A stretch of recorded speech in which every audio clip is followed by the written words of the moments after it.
네. 여기 뒤에 앉아 있어서 잘 몰랐는데 많이 오셨네요.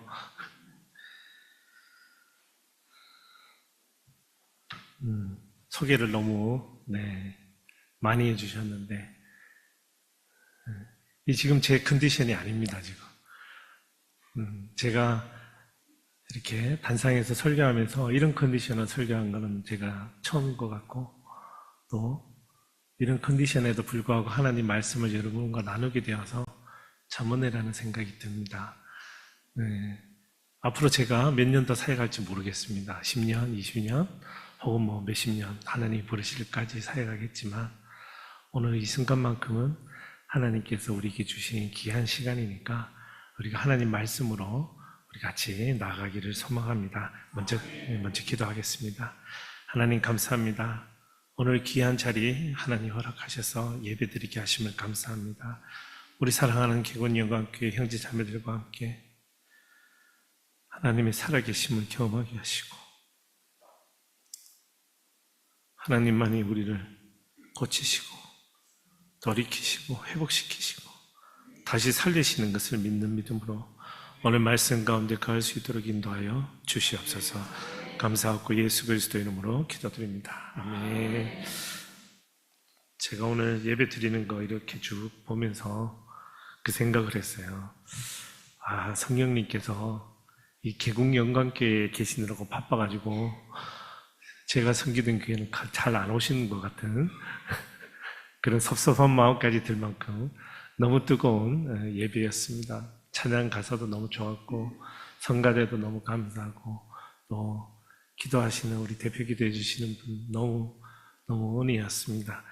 그래서 제가 오늘 이 말씀을 준비하려고 한 건 아니고요. 저도 기도하면서 하나님 가장 비통한 자가 무슨 말을 전할 수 있겠습니까? 그때 하나님이 우리에게 주신 말씀이 요한복음 3장 16절이었습니다. 우리 요한복음 3장 16절 제가 한번 읽겠습니다. 하나님이 세상을 이처럼 사랑하사 독생자를 주셨으니 이는 그를 믿는 자마다 멸망하지 않고 영생을 얻게 하려 하심이라. 아멘. 아마 교회 다니지 않는 분들도 이 말씀만큼은 많이 들었을 겁니다.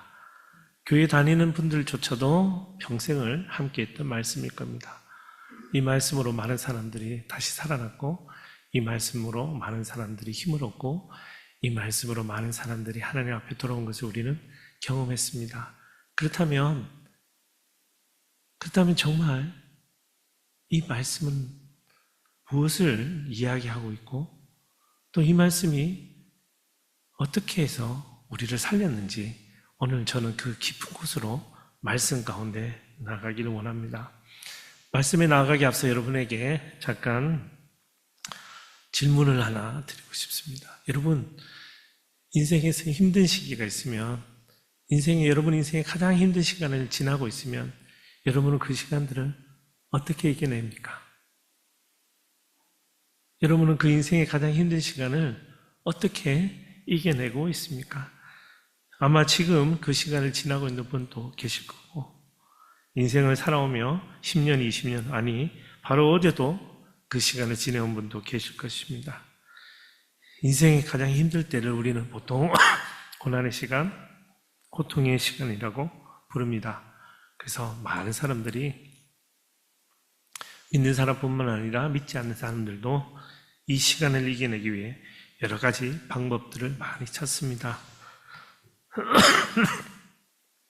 보통 우리 한국 사람들이 가장 많이 찾는 방법은 통계적으로 혹은 학문적으로도 술과 담배라고 합니다. 제가 이렇게 지금은 술도 안 마시고 그럴 사람으로 보이지만 독한 술 한 잔 싹 마시고 이게 목구멍으로 뜨거운 것이 샥 넘어가면 큰 하루의 수고가 샥 사라집니다. 경험해보지 않으면 모릅니다. 또 담배 한 모금 쭉 빨아가지고 확 내비치면 공기 중에 담배 연기가 샥샥 사라집니다. 그러면 착각 속에 빠지죠. 제 오늘 하루 겪었던 모든 모멸감 그리고 그 해결되지 않던 문제들이 마치 저 담배 연기처럼 다 사라지고 해결될 것 같습니다. 그렇게 술과 담배로 사람들이 이 세상의 고난과 고통, 걱정을 이겨내려고 노력합니다. 특별히 최근에는 마약의 문제가 많이 되고 있습니다. 제가 사역했던 캐나다는 죄송합니다. 마약이 합법입니다. 그래서 아이들조차도 쉽게 마약을 구할 수 있고, 그래서 마음이 어렵고 친구들하고 싸우고 그런 상황에 부모에게 이야기하거나 교회에 와서 기도하기보다 그냥 간편하게 구할 수 있는 마약 하나 젤리같이 생겼습니다. 정말 젤리같이 생겼습니다. 그래서 먹으면 기분이 좋아집니다. 그렇게 지금 이 시대의 젊은이들, 어린이들조차도 자신의 고통과 고난을 이겨내기 위해서 무언가에 의지하고 그것을 통해서 힘든 시간을 이겨내려고 노력합니다. 그런데 그때 인생을 조금 살아보고 고통과 고난의 시간을 지내보면 우리는 알게 돼요. 그렇게 해서 해결되지 않습니다. 술 많이 마신다고, 담배 피운다고, 마약한다고 내게 당면한 고통과 고난의 시간은 해결되지 않습니다. 그래서 조금 더 학문적으로 많은 사람들이 또 접근하기도 합니다. 여러분이 잘 아시겠지만 미국의 가장 유명한 하버드 의과대학에서 고통과 고난을 이겨내는 6가지 긍정적인 방법을 소개합니다. 첫 번째는 심호흡입니다. 심호흡. 심호흡이 뭡니까? 이렇게 숨을 깊게 들이쉬고 쉽게 내쉬는 거죠. 자, 한번 저를 따라 해보실래요? 자, 숨을 들이쉬고 멈추고 내쉽니다. 같이 해볼게요. 시작. 네.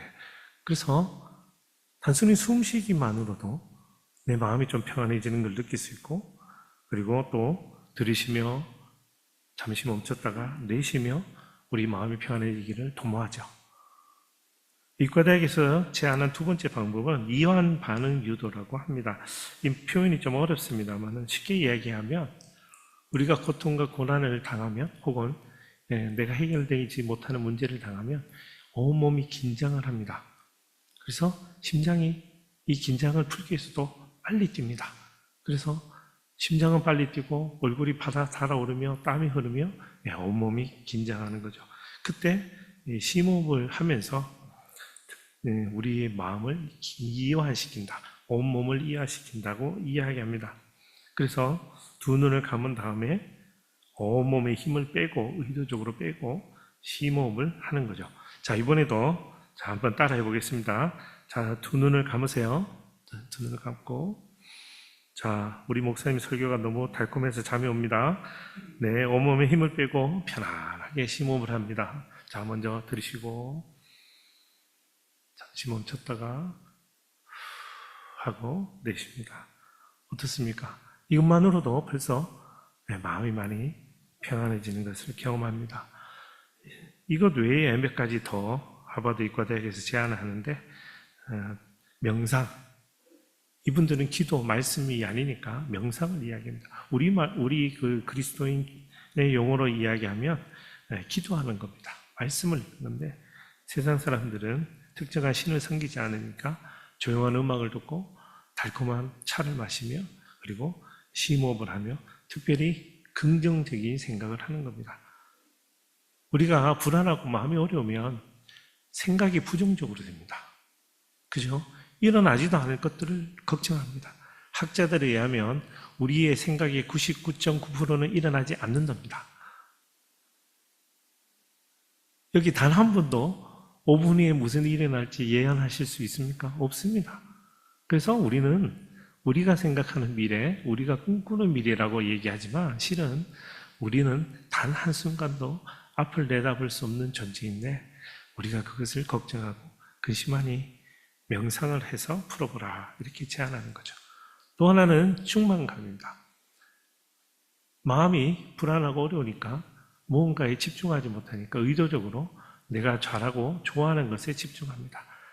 저희 아버님이 많이 편찮으실 때 저희 아버님이 주로 하신 일이 난을 키우셨습니다. 난. 아침에 눈만 뜨면 난을 닦습니다. 난 줄기가 얼마나 많습니까? 그죠? 하나하나 닦습니다. 닦으면서 또 물렸다가 햇볕에 내밀었다가 드러냈다가 저희 아버지 돌아가시고 단 3개월 만에 난이 다 죽었습니다. 도저히 그렇게 저희는 정성 들여 돌볼 수가 없었습니다. 그렇게 해서 저희 아버지가 그런 불안한 마음을 푸셨던 경험을 하는 것처럼 여러분도 우리도 독서를 한다거나 산책을 한다거나 정원을 가꾼다거나 아니면 뭐 요리, 요즘 유튜브 보고 요리도 많이 따라할 수 있으니까 요리를 한다든가 이런 것들로 많이 노력하면 도움이 된다고 합니다. 그리고 5번째는 굳이 말하지 않으시겠지만 운동이죠. 이 몸을 쓰는 운동을 하라는 겁니다. 보통 우리 고통, 고난이 닥쳐오면 정신적 스트레스로 인해 우리 몸이 상하는 거죠. 그러니 몸으로 움직여서 혈액을 순환시키고 이 근육을 움직여 내 뼈를 움직이면서 내 몸을 하라. 근데 세상 사람들은 이 운동에 특별히 제한하는 게 요가나 그리고 태극권 이런 것들을 제한하는데 사실 개인적으로는 추천할 수는 없습니다. 왜냐하면 요가는 배워보시면 아시겠지만 특정한 신을 향한 자신의 마음을 드리는 과정이 있습니다. 이 요가는 단순한 운동이 아니라 신에게 바치는 운동입니다. 그렇기 때문에 제가 개인적으로 추천하기는 좀 어려울 것 같습니다. 그리고 마지막으로 긍정적인 생각을 해라. 보통 질병으로 걸리면 우리는 부정적인 것을 생각하죠. 마지막을 생각하고 이게 끝이면 어떡하지? 라고 불안해합니다. 그러나 우리는 그 질병에도 불구하고 할 수 없는 것보다 할 수 있는 것들이 훨씬 더 많다는 것을 우리가 기억하며 그렇게 접근하라라고 하버드 의과대학에서 이야기하는 6가지의 방법입니다. 어떻게 보면 굳이 성경적이지 않더라도 우리 삶에서 꼭 필요한 내용들로 되어 있습니다. 자, 그러면 제가 지금까지 세상의 가장 보편적인 방법들을 설명했는데요. 자, 그러면 이제 말씀 속으로 들어가서 성경은, 하나님은 어떻게 우리가 고통과 고난에 대할 것을 말씀하고 계시겠습니까? 성경은 우리가 가장 힘든 시간을 지낼 때 어떻게 하라고 말씀하실까요? 자, 하나님은 하늘에 계신 분이시니 이 땅에 일어나는 고통과 고난은 우리의 몫이니 우리의 죄로 인한 결과이니 우리가 하나님께서 알아서 이겨내라고 하실까요? 절대 그렇지 않습니다. 절대 그럴 수도 없고 그러지 않는 분이 우리의 하나님이십니다. 자, 그러면 성경이 말하는 고통과 고난이 무엇인지 우리가 조금 더 확실히 알고 또 그 고난을 통해 우리 말씀 가운데 우리 삶 가운데 어떻게 이겨낼 것인지를 우리 말씀 속으로 돌아가서 보겠습니다. 먼저 요한복음 3장 16절 우리 다 같이 한 목소리를 읽어볼까요? 시작.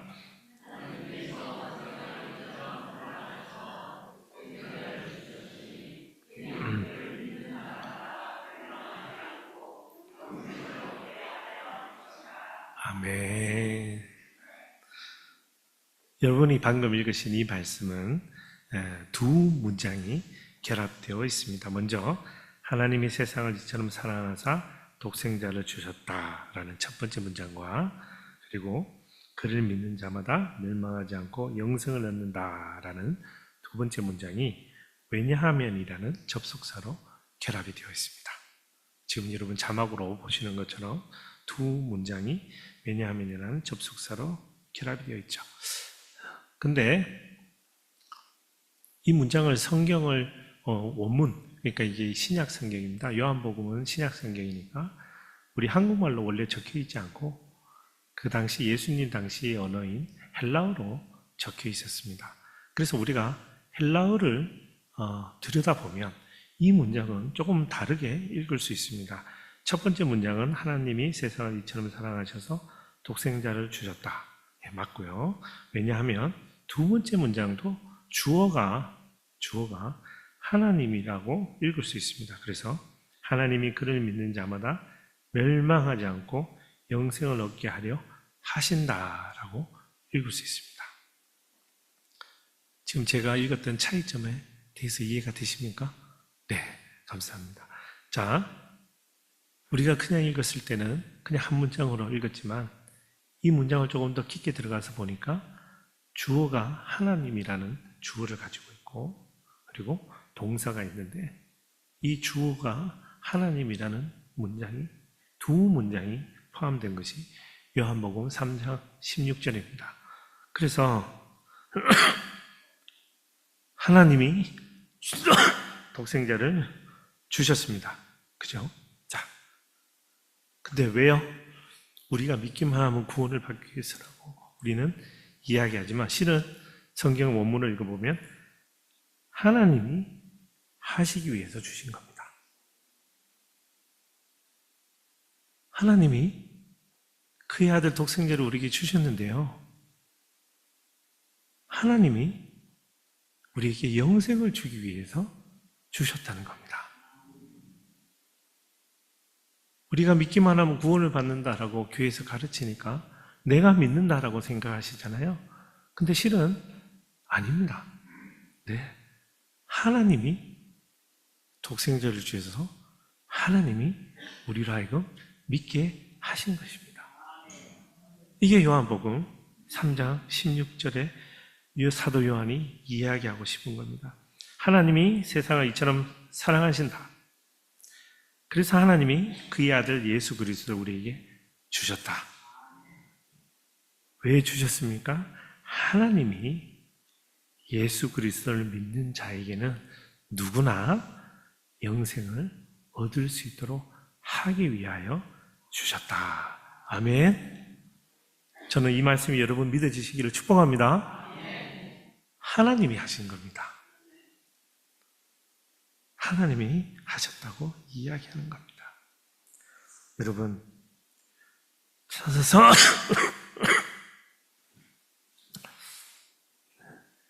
제가 이번 주에 엄청 아팠습니다.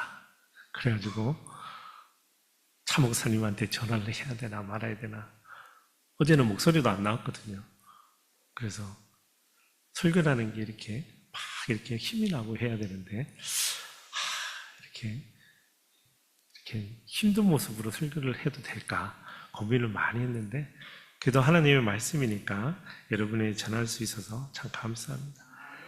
여러분, 성경은 창세기부터 요한계시록까지 66권이 있습니다. 그죠? 네.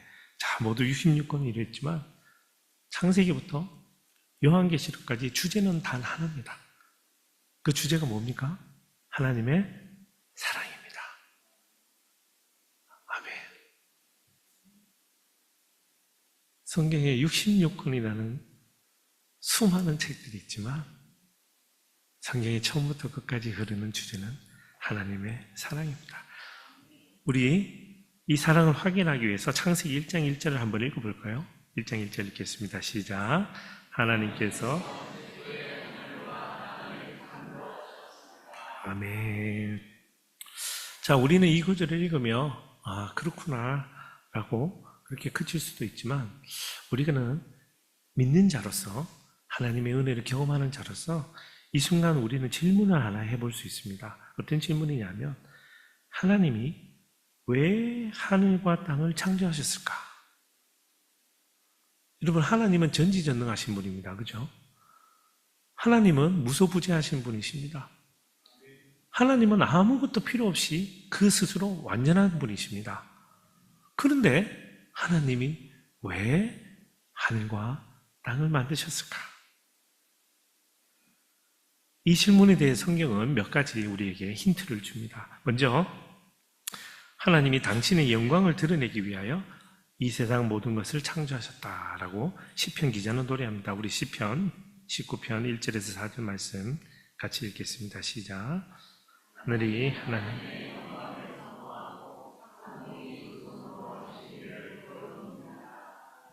날이면 날마다 말씀을 쏟아붓고 밤이면 밤마다 지식을 나타냅니다.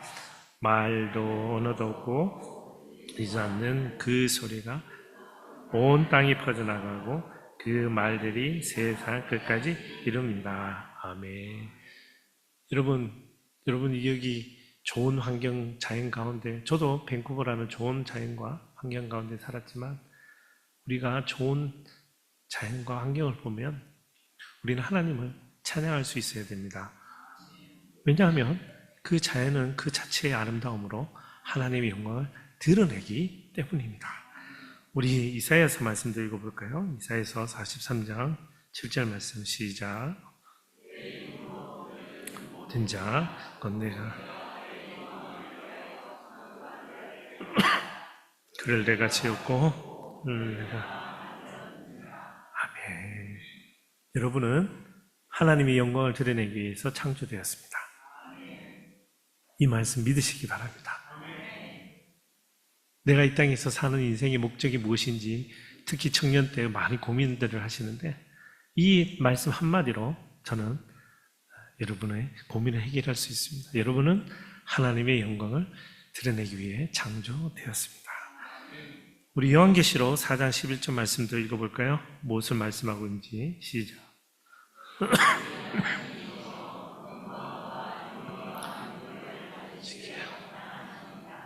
주께서 만물을 창조하셨고 깊으신 뜻으로 아멘. 주님의 깊으신 뜻으로 만물이 창조되었다고 합니다. 저희가 이렇게 살아 숨쉬는 것만으로도 하나님이 기뻐하신대요.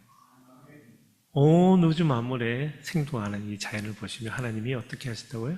기뻐하신다고 합니다. 자, 그런데 창세기에 6일 동안의 창조가 일어납니다. 그죠? 첫째 날, 둘째 날, 총 6일 동안 창조가 일어나는데 이 창조의 기록을 읽다 보면 우리가 참 재밌는 사실을 하나 발견할 수 있습니다. 우선 우리는 하나님이 말씀으로 천지를 창조하셨다는 것을 알고 있습니다. 우리 창세기 1장 3절 말씀 힘차게 읽어보겠습니다. 시작. 하나님께서 말씀하시기를 빛이 있으라 하시니 빛이 생겼습니다. 아멘. 하나님이 지금 저처럼 그냥 말로 하신 거예요. 뭐라고 말씀하셨습니까? 빛이 있으라. 그랬더니 어떻게 됐답니까? 빛이 생긴 겁니다. 아멘. 네. 그렇게 하나님은 첫째 날, 둘째 날, 셋째 날, 넷째 날, 다섯째 날까지 하나님은 말씀만으로 이 세상을 창조하십니다. 자, 그런데 여섯 번째 날은 다릅니다. 우리 여섯 번째 날 무슨 일이 있었는지 창세기 2장 7절에서 8절 말씀 같이 읽겠습니다. 시작. 여호와 하나님께서 땅에서 취하신 흙으로 사람을 빚으시고 그 코에 생기를 불어넣으시자 사람이 생기지 않습니다.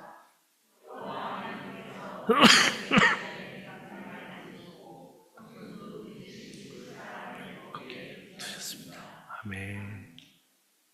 제가 한국에 거의 8년 만에 돌아왔는데 한국에 오니까 우리 아이가 뭐 이렇게 먹고 싶은 게 있으면 이렇게 핸드폰으로 주문하니까 한 20분 만에 오더라고요. 네, 그래서 배달시켜서 이렇게 하는. 그래서 집에서 요리하기가 힘드니까 혼자 살면서 이렇게 저렇게 하기 힘드니까 아마 쉽게 할 수 있는 것들을 했던 것 같아요. 자, 여러분, 하나님은 말씀만으로 천지를 창조하실 수 있는 분입니다. 그래서 실제로 첫째 날, 둘째 날, 모두 다섯째 날까지 말씀만으로 창조하셨습니다. 자, 그런데 여섯째 날은 하나님이 어떻게 사람을 창조하십니까? 땅에서 취하신 흙으로 사람을 어떻게 하셨다고요? 빚으셨다고요. 빚으셨어요. 이 빚다는 표현은, 이 동사는 말 그대로 토기장이가 진흙을 지디겨서 토기를 만드는 그 행위를 지칭할 때 쓰는 용어입니다. 그러면 다시 말해서, 자, 우리는 하나님을 보지 못했으니까 하나님이 손이 있는지 발이 있는지 우리는 정확하게는 모르겠습니다. 그러나 6일째 하나님이 사람을 창조하실 때는 어떻게 하셨다고요? 네, 땅에서 흙을 이렇게 긁어 모아서 그 흙을 잘 이겨서 그리고 조물조물 만져서 마치 토기를 만들듯이 당신의 형상을 따라 사람을 빚으셨다라고 성경은 말하는 겁니다. 다시 말해서 하나님은 말씀만으로 창조하실 수 있는 우리 아담을 수고스럽게 흙을 모아 모든 과정을 거쳐서 당신의 형상을 따라 빚으셨다고 말씀하시고, 아담의 아내인 하와도 하나님 말씀만으로 창조하실 수 있으셨는데 아담의 허리에서 갈비뼈와 살을 취하여 굳이 빚어서 하와를 만드셨다고 성경은 말할 수 있습니다. 자, 그러면 여기서 우리 다시 중요한 질문을 되새길 수 있습니다. 하나님은 왜 하늘과 땅을 창조하셨습니까? 하나님은 영광을 위해서, 하나님의 기쁘신 뜻을 위해서, 우리 그렇게 이해할 수 있습니다. 자, 그러면 하나님은 왜 사람만은 말씀이 아닌 하나님의 손으로 직접 빚으셨는가? 말씀만으로 충분히 만드실 수 있는 능력도 있고 말씀만으로 충분히 만드실 수 있는 환경이었지만 하나님은 사람만은 굳이 빚어서 만드셨다고 말씀합니다. 왜 그런지는 우리 이사야서 43장 7절 말씀을 먼저 한번 읽어볼까요? 같이 읽겠습니다. 시작. 들려지는 내 영광을 위하여 오게 하라. 내가 지었고 그를 내가 만들었. 아멘. 네, 이 말씀은 하나님이 우리를 왜 만드셨는지는 우리의 질문에 답이 됩니다. 그런데 하나님이 왜 손으로 빚어서 수고스럽게 우리를 만드셨는지의 대답으로는 조금 부족합니다. 그래서 제가 이 질문에 대한 더 정확하고 더 상세한 설명을 위해서 우리 성경에서 가장 고통받았던 사람 한 사람을 소환하려고 합니다. 여러분, 그 사람 이름 누굽니까? 욥이죠. 이름이 욥입니다. 이름이 잡이에요. 영어로 읽으면 잡이거든요. 근데 이분이 무슨 일이 있었는지 우리 욥기 10장 9절에서 11절 말씀을 읽어볼까 합니다. 같이 읽겠습니다. 시작.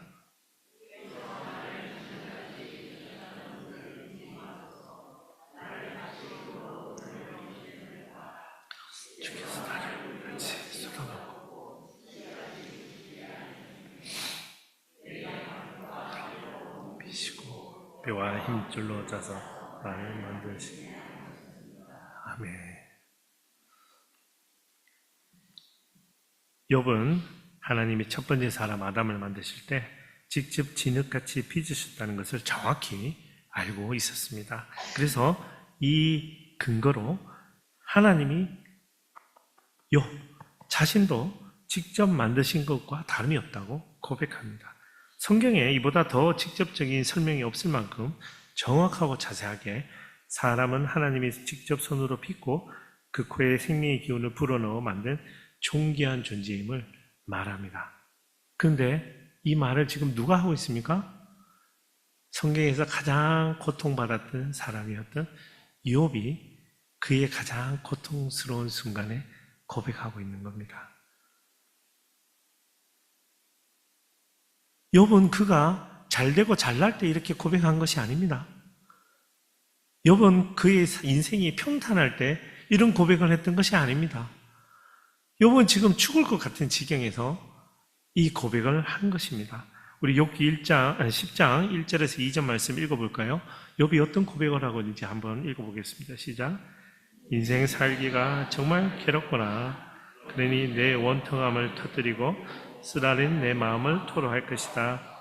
내가 하나님께 말씀드립니다. 나를 정죄하지 마시고 주께서 무슨 이유로 내게 이르는지 말씀해 주십시오.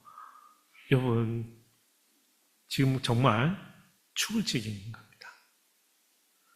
인생 살기가 정말 괴롭구나라는 욥의 고백이 여러분의 마음을 울린다면 여러분도 지금 너무나도 힘든 시간을 지내고 있는 겁니다.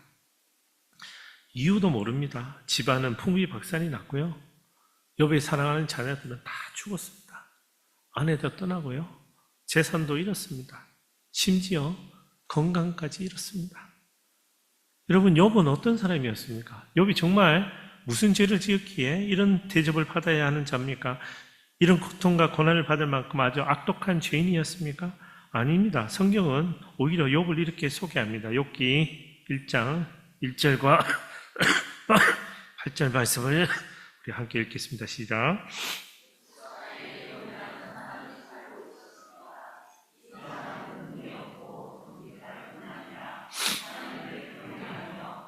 멀리하는 소문이었습니다. 그래서 8절 같이 읽겠습니다. 그러자 여호와께서 사탄에게 말씀하셨습니다. 내 종 욥을 유심히 살펴보았느냐? 땅에 그런 상황은 없다. 그는 흠이 없고 정직한 자로서 하나님을 경외하고 악을 멀리하는 사람이다. 아멘. 아마 성경에 이렇게 하나님이 특정한 인물에 대해서 칭찬한 구절은 이 구절 외에는 거의 없을 겁니다. 뭐라고 얘기하십니까? 하나님이 직접 욥에 대해서 흠이 없고 정직한 자로서 하나님을 경외하고 악을 멀리하는 사람이다. 여러분, 이런 사람은 잘 돼야 되지 않습니까? 여러분, 이런 사람은 행복해야 되지 않습니까? 여러분, 이런 사람은 아들이 서울대도 가고 의사도 되고 그래야 되지 않습니까? 이런 사람은 죽을 때까지 건강해야 되지 않습니까? 우리의 생각과 우리의 마음은 그러하나 오늘 성경은 그렇게 말하지 않는 것입니다. 이런 의인을 가만히 두고 볼 수 없었던 사탄의 노력으로 하나님은 허락을 하여 그의 모든 재산을 뺏기고 그의 모든 건강을 잃지만 욥은 어떻게 합니까? 하나님을 배반하기는커녕 원망조차 하지 않습니다. 사랑하는 친구들이 찾아옵니다. 욥에게 이야기합니다. 너 지금 그렇게 고통받고 고난받는 거 회개할 것이 있는 거야. 왜 우리말에도 그런 게 있잖아요. 하는 시어머니보다 말리는 시누이가 더 밉다고. 이 친구들이 찾아와서 더 염장을 지르는 겁니다. 나는 이유도 모르고 알 수 없는 이유로 내가 이렇게 힘든데 하나님은 그것에 대해서 명확하게 말씀도 하시지 않는데 친구들이 찾아와서 이렇게 얘기하니 욥은 억울했습니다. 욥은 하나님이 인정했을 만큼 의로운 자였으나 그는 그 상황을 이해할 수 없어서 너무 힘들었던 겁니다. 그래서 욥은 친구들을 비난하기보다는 하나님에게 하소연한 것이었습니다. 그게 바로 욥기 10장 1절에서 2절, 9절에서 11절 말씀이었습니다. 우리 한 번만 더 읽어볼까요? 시작. 인생 살기가 정말 괴롭구나. 그러니 내 원통함을 터뜨리고 쓰라린 내 마음을 토로할 것이다. 내가 하나님께 말씀드립니다. 나를 정죄하지 마시고 주께서 무슨 이유로 내게 이르는지 말씀해 주십시오. 주께서 나를 진흙같이 빚으셨다는 것을 잊지 마소서. 나를 다시 흙으로 돌리에 보내시렵니까? 주께서 나를 우유같이 쏟아붓고 치즈같이 굳히지 않으셨습니까? 내게 가죽과 살로 옷 입히시고 뼈와 힘줄로 짜서 나를 만들지 않으셨습니까?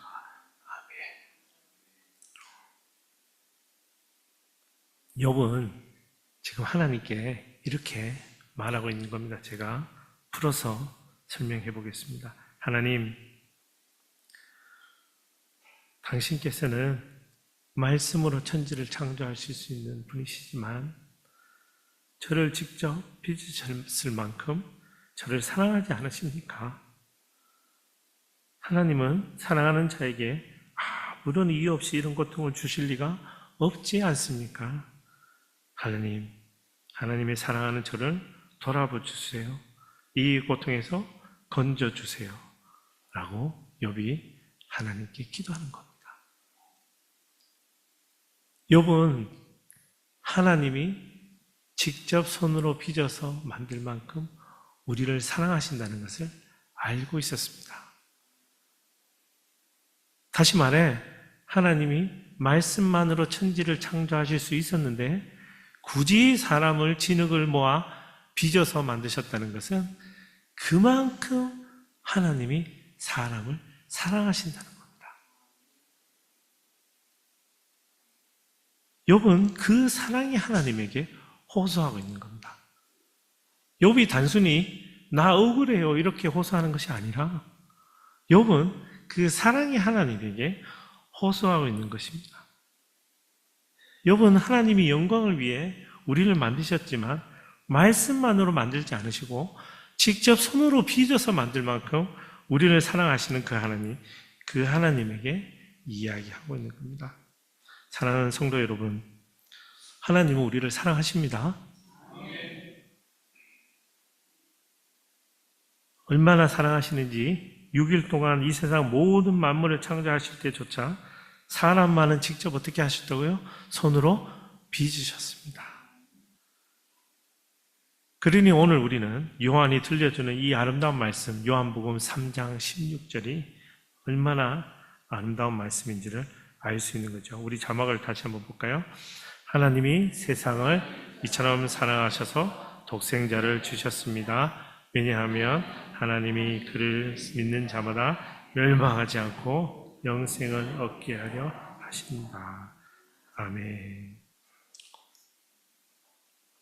그 하나님이 우리를 그토록 사랑하신다는 것을 증거하기 위해서 창조 때 그렇게 말씀하신 다음에 또 한 번 더 우리에게 그 사랑을 보여주고자 하십니다.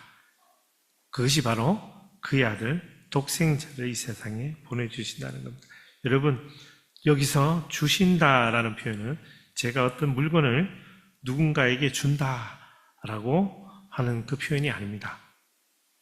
여기서 준다는 것은 하나님이 독생자를 이 세상에 보내주신다는 것은 그 아들 예수 그리스도를 제물로 삼아 사랑하는 우리를 위한 희생 제물로 삼아 우리를 대신하여 십자가에서 죽으심으로 우리의 모든 죄를 사하여 사랑하는 우리를 구원하고자 창세전부터 함께 하시던 그 아들을 우리에게 주신다는 겁니다. 누구를 위해서요? 사랑하는 우리를 위해서. 여러분, 누군가를 사랑해 본 경험 있지 않으십니까? 여러분, 누군가를 사랑하면 어떻습니까? 네, 다 내어주고 싶죠. 정말 그렇습니다. 그래서 어머니의 사랑은 위대하지 않습니까? 어머니는 뱃속에서 아이를 기릅니다. 자신의 피와 자신의 모든 영양분을 아이에게 아낌없이 줍니다. 그리고 세상에 내어보내도 어떻게 합니까? 아낌없이 돌보며 키웁니다. 그래서 모성애라는 것이 우리가 그만큼 위대하다고 이야기하는 겁니다. 하나님의 사랑은 그 모성애를 뛰어넘는 겁니다. 자신의 모든 것을 아낌없이 주실 만큼 사랑한다고 이야기하시는 거죠. 여러분, 신약 성경에는 사랑한다는 표현이 사랑한다는 단어가 2개 나오는데요. 원래 성경이 쓰여졌던 당시에 사랑한다는 단어는 원래 모두 4개가 있습니다. 여러분 잘 아시겠지만 첫 번째는 아가파오, 둘째는 필레오, 세 번째는 에로스, 네 번째는 스토게 혹은 스토리게 이렇게 부르는데 이 4가지 단어는 각각 조금 다른 의미를 갖습니다. 여러분이 잘 아는 아가파오 혹은 아가페라는 사랑은 무조건적이고 이타적인 사랑을 말할 때 씁니다. 성경에서는 주로 하나님의 사랑을 표현할 때 아가파오 혹은 아가페라는 단어를 씁니다. 친구와 혹은 예수님과 제자과의 관계를 이야기할 때는 주로 필레오라는 단어를 씁니다. 에로스는 여러분이 잘 알겠지만 낭만적이거나 열정적인 사랑을 이야기할 때 씁니다. 성경에 단 한 번도 안 나옵니다. 또 가족 간의 사랑과 부모 자식 간의 사랑 혹은 주인과 노예 간의 신뢰를 이야기할 때 스토게라는 사랑이라는 단어를 쓰는데 물론 성경에 단 한 번도 안 나옵니다. 그럼 성경에 나오는 단어는 2개밖에 없습니다. 아가파오하고 필레오. 그래서 이 2 단어는 성경에서 신약 성경에서 비슷한 의미로 같이 쓰입니다. 같이. 예를 들어서 예수님이 사랑하는 제자에게 네가 나를 사랑하느냐? 라고 물으실 때 아가파오와 필레오가 같이 쓰입니다. 자, 그래서 2 단어는 거의 비슷하게 쓰이지만 요한복음 3장 16절에 하나님이 세상을 사랑하사 할 때는 아가파오라는 단어를 사용합니다. 그러면 사도 요한이 필레오 단어도 알고 아가파오 단어도 아는 사람이 아가파오라는 단어를 굳이 이 단어에 쓴 것은 하나님의 세상을 향한 사랑은 일방적이면서 무조건적인 사랑이라고 표현하기 위해서 썼다라고 우리는 알 수 있습니다. 다시 말해 사랑받을 수 없을 만큼 타락한 이 세상을 살아가는 우리, 그러나 직접 손으로 빚으실 만큼 사랑하셨던 우리, 그 하나님은 우리를 무조건적으로 그리고 전적으로 일방적으로 사랑하신다는 거죠. 그게 바로 아가파오 사랑이라고 이야기합니다. 자, 그래서 우리를 사랑하셔서 그의 아들인 예수 그리스도를 우리에게 희생 제물로 보내주신다라고 하는 것이 요한복음 3장 16절입니다. 여러분, 제가 이 짧은 시간에 하나님의 사랑을 여러분에게 어떻게 다 전하겠습니까? 여러분 또한 교회 10년, 20년 다닌다고 해서 하나님의 사랑이, 전적인 사랑이 막 그렇게 다가오고 느껴지지 않습니다. 부흥회 하면 뜨거웠다가 사경회 하면 뜨거웠다가 지나가면 다 잊어버리기도 합니다. 그러나 우리가 느끼는 그 하나님의 사랑이 어떤 때는 높았다가 어떤 때는 낮았다가 하겠지만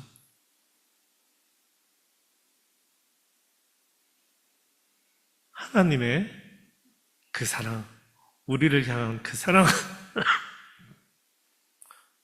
단 한 번도 흔들린 적이 없고 단 한 번도 낮아지거나 높아지거나 하지 않고 한결같이 우리를 사랑한다 하시고 말씀하시는 것이 바로 오늘 성경 말씀인 겁니다. 세상에 흔한 사랑 많습니다. 많은 사람들이 그것을 사랑이라는 이름으로 포장하여 우리에게 전달합니다. 그러나 온 우주 만물을 통틀어 절대 변하지 않고 신실하신 사랑은 단 하나밖에 없습니다. 그것이 바로 하나님의 사랑인 것입니다. 자, 그러면 그 사랑하는 하나님이 독생자를 주셨는데 그 결과가 무엇이라고 요한복음 3장 16절은 말합니까? 영생이라고 말합니다.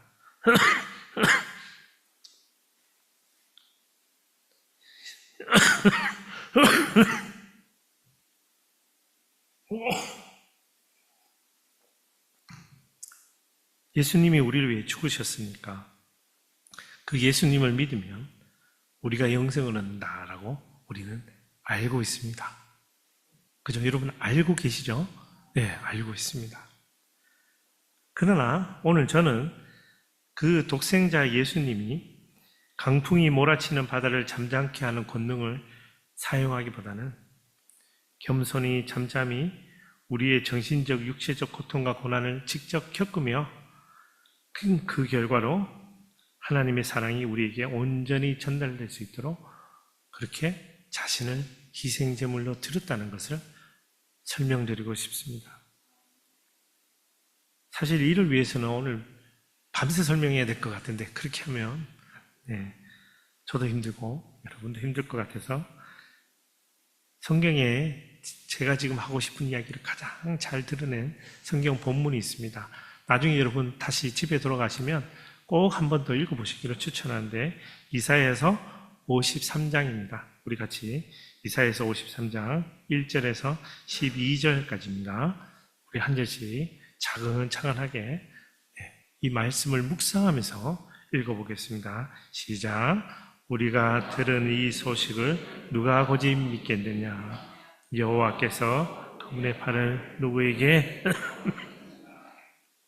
는 주 앞에서 새벽과 같이 메마른 땅을 뚫거나 싹과 같이 자라났다. 그는 수려한 통치도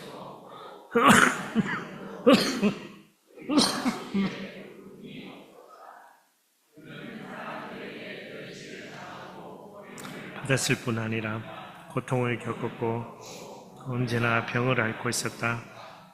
사람들이 그를 보고서 얼굴을 가릴 만큼 그런 멸시를 당했으니 우리마저도 그를 무시. 그러나 사실 그가 짊어진 병은 우리의 병이었고 그가 짊어진 아픔은 우리의 아픔이었다. 그런데도 우리는 그가 맞을 짓을 해서 하나님께서 그를 때리시고 고난을 주신다고 생각했다. 그러나 사실은 우리의 허물이 그를 찔렀고 우리의 악함이 그를 상하게 했다. 그가 책망을 받아서 우리가 평화를 누리고 그가 매를 맞아서 우리의 병이 나은 것이다. 우리는 모두 양처럼 길을 잃고 제각각 자기 길로 흩어져 가버렸지만 여호와께서는 모두의 죄악을 그에게 지우셨다. 그는 학대를 받고 괴롭힘을 당했지만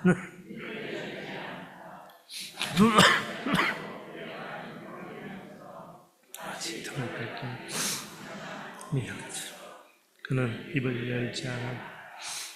그는 강제로 끌려가 재판을 받고 처형을 받았지만 땅에서 그의 생명이 끊어지는 것을 보고서 그가 당하는 것은 내 백성의 죄악 때문이라고 중얼거리기라도 한 사람이 우리 세대 가운데 누가 있느냐? 폭행을 한 적도 없고 거짓말을 입에 담은 적도 없었지만 사람들은 그의 무덤을 악인과 함께 두었고 그가 죽은 후에 부자와 함께 묻어버렸다. 그러나 그가 힘들어 쓰러진 것은 여호와께서 원하신 일이었다. 그가 그의 생명을 속건제물로 내놓으면 그는 자손을 보면서 오래오래 살 것이다. 그리고 여호와께서 원하신 일이 그의 손에서 이루어지고 있다. 그는 고통에서 벗어나 그가 알고 있었던 자신의 사명을 제대로 이뤄냈음을 보고 만족할 것이다. 내 종이 많은 사람들을 이롭게 할 것이다. 그 많은 사람의 죄악 스스로 짊어질 것이다. 그러므로 나는 그에게 많은 사람들의 몫으로 나눠주고 강한 사람들을 전리품으로 나눠주겠다. 그가 자기 목숨을 죽음으로 내던지고 죄지은 사람들 가운데 하나로 여겨졌습니다. 많은 사람의 죄를 대신 지고 죄지은 사람들이 용서를 받도록 중재를 했기 때문이다. 아멘. 이사야서 53장을 읽고 나면 오늘 본문이 하나님이 내가 너를 사랑한다. 너도 나를 사랑하면 예수님을 믿으면 그러면 내가 너에게 영생을 주겠다. 그런 간단한 이야기가 아니라는 것을 우리가 알 수 있는 겁니다. 하나님의 사랑은 그렇게 간단하고 그렇게 간편한 것이 아니었어요. 본인이 직접 손으로 빚어서 우리를 만들 만큼 사랑하셨던 그 하나님이 우리를 말씀만으로 구원하실 수 없었겠습니까? 하나님이 손이 짧아서 말씀만으로 우리를 구원하지 못했겠습니까? 그러나 하나님이 우리를 사랑하셨기 때문에 그의 아들 예수 그리스도를 보내셨고 그의 아들이 이 땅에서 33년 동안 살면서 인간의 모든 질고와 고통과 고난과 멸시를 겪었고 끝에는 결국은 십자가에서 달려 죽기까지 함으로 그의 사랑을 우리에게 확증시켜 주신 겁니다. 우리가 이를 통해 하나님이 얼마나 우리를 사랑하시는지를 우리가 알게 되는 것입니다. 물론 우리 삶 가운데 일어나는 일, 힘든 일, 어려운 일들을 통해 하나님이 역사하시는 것으로 내가 하나님의 사랑과 은혜를 경험할 수 있습니다. 그러나 하나님이 온 인류를 구원하기로 작정하시고 그 온 인류를 하나님이 사랑하신다고 말씀하시고 그리고 그 사랑을 드러내기 위해 예수 그리스도를 희생제물로 주셨기에 그 결과로 우리가 영생을 얻는 것입니다. 사랑하는 성도 여러분, 하나님과 영원히 살 수 있는 영생의 선물을 하나님께서 주심을 감사하는 여러분 되시기를 축복합니다. 사랑하는 개군 영광교회 성도 여러분, 하나님 우리를 사랑하심을 믿으십니까? 하나님이 얼마나 우리를 사랑하신지 느껴지십니까? 아들을 대속제물로 내어주실 만큼 얼마나 우리를 사랑하시는지 깨달아지십니까? 그 깨달음이 여러분을 기쁘게 하는 오늘 하루가 되기를 축복합니다. 여러분, 예수님을 믿는다고 말하죠. 그럼 무엇을 믿는 겁니까? 예수님이 내 삶에서 이루어주신 좋은 일, 행복한 일, 기쁜 일을 믿는 겁니까? 아닙니다. 예수님을 믿는다는 것은 요한복음 3장 16절에 적힌 이 말씀, 혹은 창세기부터 요한계시록까지 적혀있는 하나님의 사랑이 예수님을 통해 드러났음을 우리가 믿는 것입니다. 그래서 우리 삶 가운데 구원의 영생의 선물이 있는 것입니다. 자, 이제 우리 그러면 다시 처음으로 되돌아가서 인생의 가장 힘든 시기를 보내고 계십니까? 네, 저는 인생의 가장 힘든 시기를 보내고 있습니다. 제 인생에 이렇게 고통스럽고 힘들고 앞이 보이지 않은 경험은 정말 처음입니다. 물론 제가 또 다른 경험이 있었던 것은 제가 오후 때 설교 때 말씀드리겠습니다만, 그러나 어떻게 해야 할지를 모르겠습니다. 그러면 보통 이 사람은 어떻게 행동합니까? 무언가를 하려고 노력하죠. 이 난관을 타개하려고, 이 고난을 이겨내려고 무언가를 하려고 노력하죠. 그러나 성경은 우리에게 뭐라고 얘기합니까? 하나님이 나를 사랑하신다는 이 확고하고 견고한 믿음만이 나를 살린다고 이야기하는 겁니다. 자, 저 오늘 여러분에게 이렇게 권면하고 싶습니다. 우리는 하나님이 얼마나 우리를 사랑하는지 깨닫고 그 사랑에 힘입어 이 세상의 고통과 고난을 이겨낼 수 있습니다. 자, 우리 좌우에 앉으신 분한테 이렇게 말씀해 주실래요? 하나님이 얼마나 당신을 사랑하시는지 깨닫는 은혜가 임하기를 축복합니다. 네, 얼마나 당신을 사랑하시는지 깨닫는 은혜가 임하기를 축복합니다. 자, 우리 같이 가슴에 손을 놓고 이렇게 선포할까요? 나는 하나님의 그 크신 사랑에 힘입어 이 모든 순간을 이겨낼 것입니다. 아멘. 여러분, 하나님의 사랑이 우리를 살리는 겁니다. 하나님의 사랑이 우리를 살리는 겁니다. 하나님의 사랑이 이 세상을 변화시키고 하나님의 사랑이 이 온 인류 만물, 온 인류를 구원하실 것을 우리는 믿습니다. 네, 사랑의 형제자매 여러분, 말씀을 정리하겠습니다. 하나님은 우리를 당신의 형상에 따라 직접 손으로 빚으셨습니다. 저는 이 놀라운 진리가 여러분이 깨닫기를 간절히 원합니다. 우리가 뭐 그렇게 특별한 사람입니까? 우리 인생에 우리가 뭐 그렇게 특별한 사람이, 우리가 뭐 그렇게 잘난 것도 없고 욥처럼 의로운 사람도 아니잖아요. 근데 하나님 뭐라고 얘기하십니까?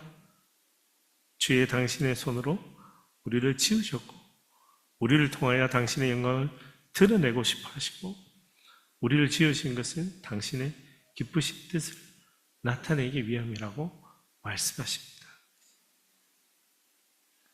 그 사랑이 얼마나 크고 놀라운지, 그의 사랑하는 아들 독생자 예수 그리스도를 이 땅에 보내어 사랑하는 우리를 위하여 십자가에 죽기까지 허락하셨다는 겁니다.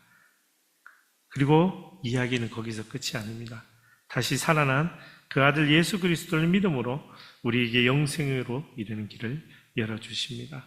그러므로 영생은 단순히 오래 살고 단순히 하나님과 함께 살고 그것이 아니라 사랑의 선물인 겁니다. 사랑하는 자에게 주시는 하나님의 놀라운 선물인 겁니다. 이 영생의 선물이 여러분의 선물이 되기를 축복합니다. 그 크신 하나님의 사랑이 여러분의 인생에 가장 힘겨울 때 오히려 가장 큰 빛을 발하기를 축복합니다. 다시 말하지만 우리는 욥처럼 의로운 자는 아닙니다. 그러나 하나님의 그 크신 사랑은 우리 같은 죄인에게도 동일하고 그렇게 우리는 감사하며 그 사랑의 선물, 영생을 은혜로 받는 것입니다. 저는 우리 모두 그 크신 하나님의 사랑의 선물인 영생의 축복을 누리기를 간절히 축원합니다. 우리 같이 찬양하고 부를까 합니다. 그리고 기도하겠습니다. 그 크신 하나님의 사랑, 우리 하나님이 주시는 우리 크신 사랑을 고백하며 같이 찬양하면 좋겠습니다. 1절부터 3절까지 찬양하겠습니다.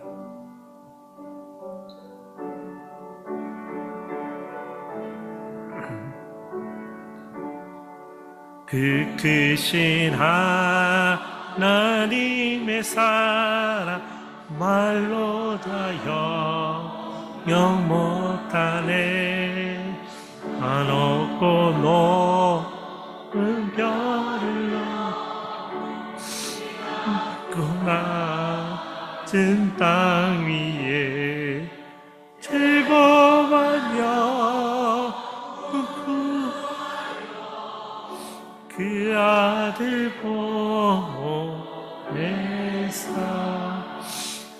목재로 삼으시도 하셨네. 하나님 그 사랑을 증명다 못하며 영원히 받는 성도의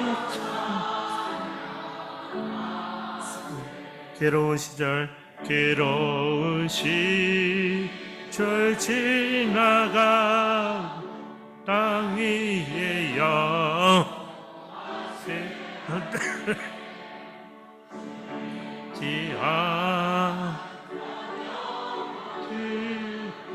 그 소리 외쳐 울어도 주 믿는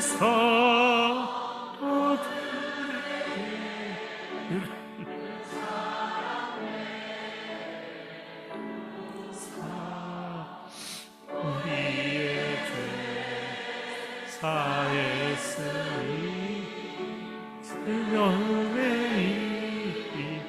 이실까. 하나님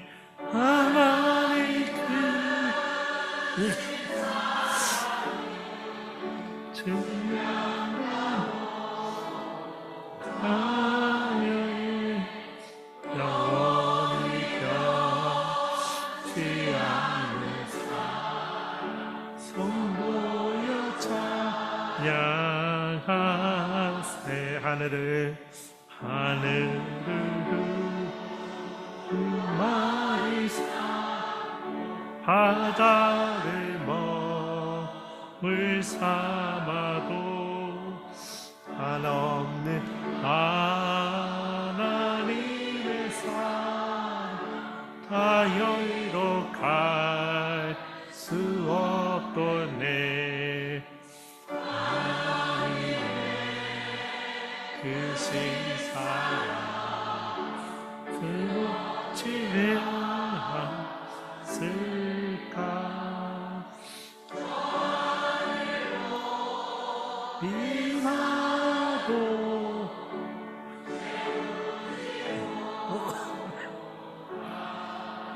하나님 영원히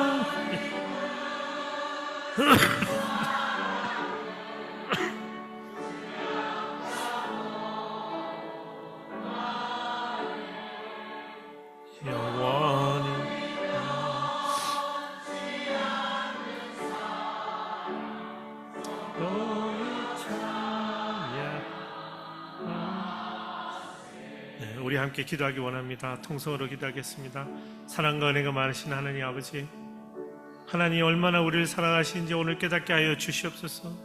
요한복음 3장 16절이 세상을 변화시키는 말씀에 앞서 하나님의 놀라운 사랑의 고백임을 깨닫게 하여 주시옵소서. 태초부터 지금까지 우리를 사랑한다고 고백하신 하나님, 그 사랑이 얼마나 크고 놀라운지를 깨달아 하나님 우리의 삶 가운데 일어나는 모든 악한 것들, 더러운 것들, 그리고 힘든 것들, 어려운 것들을 이겨낼 수 있는 힘을 허락하여 주시옵소서. 주님 앞에 오늘 이렇게 부르짖기 원합니다.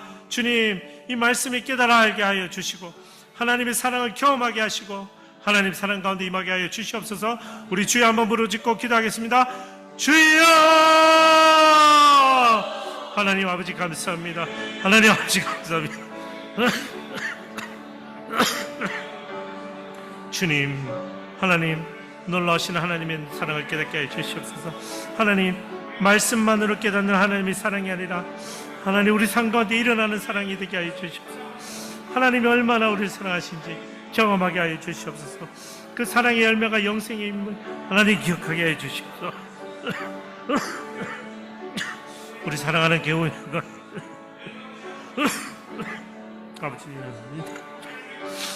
아버지 하나님 아버지 인도하시고 주님 붙들어 주시옵소서.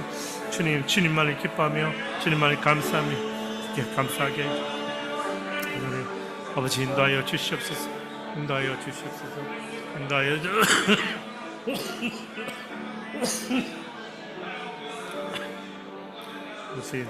주의 크신 사랑과 은혜 가운데 가 계시오 인도하여 주시옵소서. 하나님 감사합니다. 주님 인도하여 주시옵소서. 사랑과 은혜가 많으신 하나님 아버지, 요한복음 3장 16절에 쓰여져 있는 하나님이 이 세상을 사랑하사라는 이 단어가, 이 문장이 우리 삶 가운데 살아 움직이는 하나님의 사랑이 되게 하여 주시옵소서. 우리 사랑하는 성도님들의 마음 가운데, 삶 가운데 내가 너를 사랑한다라고 하나님 말씀하여 주시고 고백하여 주시고 붙들어 주시고 일으켜 주시옵소서.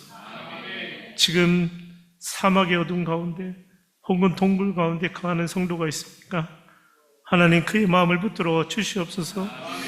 인간적인 노력으로 해결 방법으로 하나님 앞이 보이지 않고 하나님 암흑과 같은 미래 때문에 날마다 불안해 눈물을 흘리고 있는 성도가 있습니까? 하나님의 자녀를 붙들어 주시옵소서. 아버지의 사랑으로 일으켜 주시옵소서. 하나님의 능력으로 회복시켜 주시옵소서. 하나님의 크신 사랑 가운데 하나님의 크신 사랑만 붙들고 주님 앞에 한 발자국 걸어갈 때마다 하나님 위로하여 주시고 붙들어 주시고 회복시켜 주시옵소서. 하나님 말씀이 살아 움직이는 교회가 되게 하여 주시옵소서. 말씀이 살아 하나님 아버지 역사하심이 임재하심이 이 세상에 널리 흘러넘치는 개군 영광교회 공동체가 되게 하여 주시고 하나님 말씀을 붙들고 그 살아있는 말씀 하나님의 크신 사랑과 신실하신 사랑을 붙들며 날마다 주님 앞에 예배드리며 기도하며 말씀하며 교제하며 하나님 앞에 공동체를 이루어가는 이 아름다운 공동체 가운데 하나님의 크신 은혜가 충만하기를 간절히 소망합니다. 하나님 오늘 전한 말씀 가운데 하나님 말씀만 드러나게 하여 주시고 하나님 우리 성도들이 오늘 이 말씀을 통하여 하나님의 그 크신 사랑과 그리고 하나님의 그 사랑의 열매의 영생이 되하여 하나님 묵상하고 그리고 되새기며 날마다 주님 앞에 나가는 저희가 될 수 있도록 인도하여 주시옵소서. 감사하고 예수 그리스도의 이름으로 기도드립니다. 아멘. 우리 심재원 목사님 나오셔서 우리 봉헌과 우리 축복 기도 해주시겠습니다. 같이 기도하겠습니다. 사랑과 은혜가 많으신 하나님 아버지, 우리 가운데 주신 작은 것들로 주님 앞에 드립니다. 하나님, 더 많은 것, 더 큰 것, 하나님께서 주신 것에 감사하기 때문에 하나님 앞에 드리오니 주님 기쁘게 받아 주시옵소서. 하나님, 우리가 너무 가난하여 하나님을 원망하거나 하나님 우리가 너무 부유하여 하나님 무시하지 않도록 하나님 날마다 일용할 양식으로 채우시고 먹이시고 도와주시옵소서. 이 헌물이 주님의 나라를 위하여 사용되게 하시고 주의 나라가 널리 퍼지는데 하나님 기쁘게 쓰임받게 하시고 하나님의 영광을 위하여 사용되게 하여 주시옵소서. 감사하고 지금은 우리 주 예수 그리스도의 은혜와 하나님의 크신 사랑과 성령 하나님의 감화 감동 교통하심이 하나님의 크고 놀라운 사랑을 오늘 깨달아 알게 하시며 하나님의 그 크신 사랑으로 오신 이 땅에 오신 독생자 예수 그리스도를 믿는 믿음으로 영생의 선물을 얻게 하신 이 개국 영광교회 모든 형제 자매들 위해와 이 나라 주의 백성들 위해와 그리고 땅끝까지 이르러 주님의 복음을 전하기에 힘쓰는 우리 선교사님들 위해 지금부터 영원토록 함께 있을지어다. 아멘.